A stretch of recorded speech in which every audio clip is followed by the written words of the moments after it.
Bonjour aux nouveaux et rebonjour à ceux qui sont de retour. Si vous souhaitez supporter la chaîne, vous pouvez souscrire à notre Patreon pour avoir accès au code source des séries et des projets à venir. Vous pouvez aussi rejoindre notre Discord qui est public. Si vous êtes intéressé par les jeux vidéo, vous pouvez souscrire à ma deuxième chaîne. Autrement, like, comment, subscribe pour booster l'algo de la chaîne. Tous les liens sont dans la description. Bon visionnage. Et nous sommes repartis sur notre série Discord.js. Cette fois-ci, ça sera l'épisode 7. Et dans cette vidéo, nous allons voir comment gérer un peu nos différents fichiers. Donc on va loguer quelques trucs à gauche et à droite. Donc on va commencer par loguer nos différents événements et aussi nos différentes commandes. Alors ça va être des modifications qui vont être très simples à apporter. On va commencer par travailler dans commande et event utile. Donc on va uniquement utiliser ces deux-là. Ici, on va ensuite rajouter juste une seule ligne, ce sera un simple console log. Donc pour chaque fichier qui va être chargé, ça va mettre le message dans la console. Donc ici on va mettre console.log. On va mettre des backticks, donc ça sera altgr7. Ensuite on aura événement chargé. Et là vous mettez event.name. D'accord? Donc ça sera simplement le nom de l'événement qui sera mis dans la console à chaque fois. En ce qui concerne commande utile, ça va être exactement la même chose. Vous allez rester dans votre... alors le console log. Pourquoi j'ai mis un console log ici? Ah oui, c'était pour vous montrer. Donc ce console log, on peut maintenant l'enlever. Et ici, en dessous de client.commands.set, on va mettre console.log. Ça sera donc commande chargée. Et ici, on va mettre commande.name. Voilà. Parfait.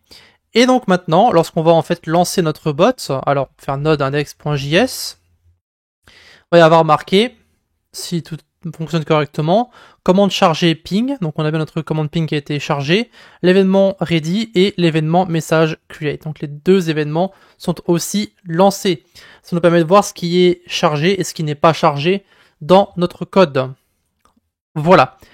Maintenant, on va essayer de faire une validation pour nos événements et pour nos commandes. En ce qui concerne les événements, on aura toujours une liste fixe à laquelle on peut comparer le nom de nos différents fichiers. Alors ici, si on va sur la documentation, vous allez voir que si on va sur client, on va avoir une liste de tous les événements qui sont disponibles. Donc si vous avez event, d'accord? Ce qu'on va faire, c'est qu'on va copier cette liste. Alors vous allez partir de tout en bas ici.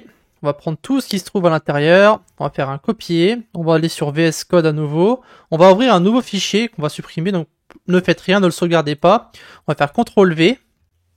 Ici, on va utiliser le clic de la souris du milieu et on va draguer vers le bas. Donc ça va mettre un curseur sur toutes les lignes. Alors si ça marche pas, il me semble qu'on peut faire CTRL ALT. Voilà, vous pouvez faire CTRL ALT pour acheter des curseurs avec la flèche de votre clavier aussi. Donc ici, on va rajouter un apostrophe.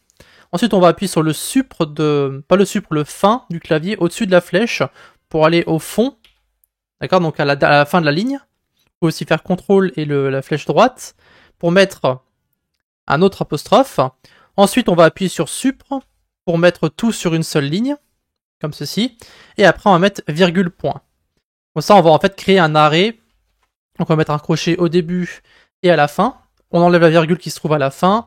Et du coup, on peut faire maintenant un arrêt ici. On va l'appeler const event list.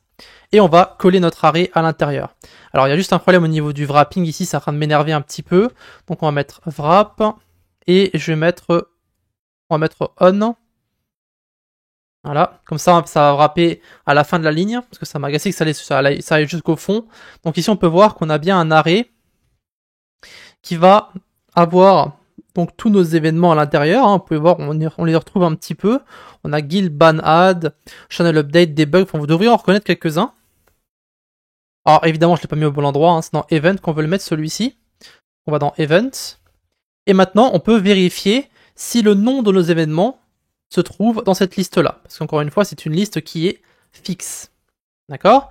Donc ici, au-dessus de entre event, notre constante, et le event.once, on va mettre if event list.includes. Donc si ça n'inclut pas un des noms qui se trouve dans notre liste en bas, par rapport à event name, ou alors si notre event n'a pas de nom, donc event.name, alors on va return un console log. Donc ici, je vais mettre return console.log et on va mettre un petit truc de log sympathique. On va mettre des pointillés. Ensuite, on saute une ligne. Et ici, on va mettre événement non déclenché. Un événement, donc il y aura marqué erreur de typo ou pas de nom.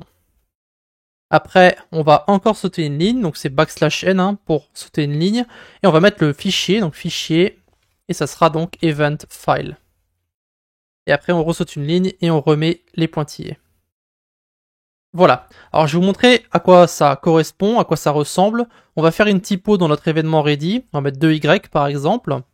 Node index.js. Et donc ici, on a commande chargée et on a bien notre petit log ici. Donc, on a le pointillé, le saut de ligne, événement non déclenché, erreur de typo ou pas de nom. Et donc, il y a marqué ici fichier et ça vous redirige donc vers ready.js. Et donc après, il reste plus qu'à vérifier si vous avez fait une typo ou non. Ici, on a bien fait une typo. Donc, il reste plus qu'à relancer, corriger la typo et relancer. Et on peut voir que maintenant, l'événement est chargé. Donc ça, c'est la vérification pour notre événement, enfin pour nos événements. Et en ce qui concerne les commandes, alors on peut pas faire des vérifications par rapport au nom, mais on peut vérifier s'il y a un nom. Donc on peut faire ici if command.name, on fait return console.log, et on peut copier ce qu'on a mis juste avant. Hop, copie ça, hop. Donc il y aura marqué par exemple commande non chargée. Alors on peut mettre pas de nom pour l'instant. On ne sait pas si c'est une erreur de type, on met juste qu'il n'y a pas de nom. Et donc ici, ce ne sera pas event file, ce sera command file. Donc ici, si on a une commande ping qui n'a pas de nom, vous allez voir que ça va renvoyer donc commande non chargée, pas de nom. Donc après, on rajoute le nom, et on peut voir que si on relance, bah maintenant, ça va mettre notre commande a été chargée. C'est juste si vous oubliez de mettre le nom, ça vous le dira. Alors en général, on fait des copier-coller, donc ce genre d'erreur n'arrive pas, mais ça peut arriver. Voilà. Maintenant, direction notre fichier index. On va rajouter quelques lignes qui vont permettre de gérer ces différentes erreurs qui pourraient arriver sur votre bot. Ici, au-dessus du client.login, on va rajouter des process. Donc on va mettre process.on. Alors on va en avoir plusieurs. Je peux vous montrer d'où ça vient. Alors je vais vous ramener la page. Voilà ici. Je vais dézoomer un petit peu. Vous avez au sommet de cette page-là, donc c'est la documentation de Node.js, vous avez des événements qui peuvent être gérés par rapport au process. Vous avez exit, uncaught exception, handhandled rejection, et vous avez warning aussi, donc ce sera ceux qu'on va utiliser. Je vais vous expliquer un petit peu à quoi ça correspond chaque process, pour que vous puissiez savoir à quoi ça va correspondre dans votre code. Donc vous pouvez rester sur cette page si vous voulez, vous pouvez lire, c'est vous qui voyez, vous faites ce que vous voulez. Et donc on va commencer par mettre exit, je pense, donc process.on, ensuite on va mettre exit. Donc celui-ci va être déclenché lorsque le bot va quitter le processus, donc pour un redémarrage avec une commande par exemple. Ici on va mettre code, et on va mettre console.log. Le processus s'est arrêté avec le code, et ici on va mettre code. Voilà, ça sera notre premier process. Le deuxième, ça sera process.on. Celui-ci, ça sera uncaught exception. Et celui-ci, il va être émis lorsqu'il y a une exception qui va être récupérée dans une boucle ou dans d'autres choses. Donc c'est une erreur qui arrive pas très souvent, mais ça peut arriver de temps en temps.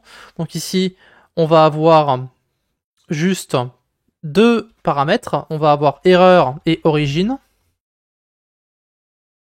pour montrer d'où ça vient et l'erreur, hein, tout simplement. Donc là, on va avoir un console.log. Je vais mettre uncaught exception. Et on va mettre l'erreur. Et on va aussi mettre l'origine de l'autre côté. Donc on met une virgule pour notre console log. On peut mettre plusieurs paramètres. Et ici, origine. Et là, ça sera origine. Voilà, ça c'est pour notre uncaught exception. Celui qui va arriver le plus souvent, ça sera celui-ci, ça sera unhandled rejection, celui-ci. Donc là, on a aussi deux paramètres, on a la raison du rejet et on a la promise qui a été rejetée. D'accord? Ici, celui-ci, il va être utilisé très souvent. Vous aurez souvent des erreurs qui vont ressembler à ça. Et donc ici, on va mettre console.log backticks et on va mettre donc handled rejection et on va mettre d'abord la raison. Après, on va mettre des pointillés pour mettre une séparation entre la raison et la promise. Alors, hop. Donc, \n. Et après, on va mettre la promise. Donc, on va mettre virgule et promise. Voilà. Maintenant, pour terminer, on va mettre warning. Donc, des fois, ça peut arriver que Node arrive à attraper quelque chose qu'il ne comprend pas.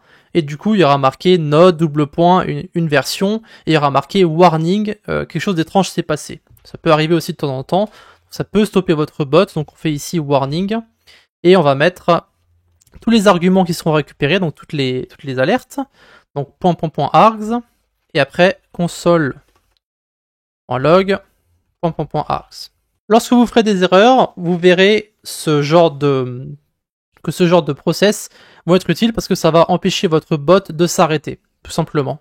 Donc lorsque vous aurez une erreur, ça sera marqué dans la console log et ça va pas complètement stopper votre bot. Voilà, c'est juste quelque chose qui est pas mal à utiliser. Pas obligé de mettre les 4 lignes. En général, celui-ci va suffire largement parce que c'est celui qui arrive le plus souvent, mais vous êtes libre de mettre les 4 si vous le désirez. Et du coup, maintenant, on a les erreurs qui vont être gérées. Et on a aussi logué les différentes commandes et événements. Et si jamais on fait une typo, eh bien notre console nous le dira.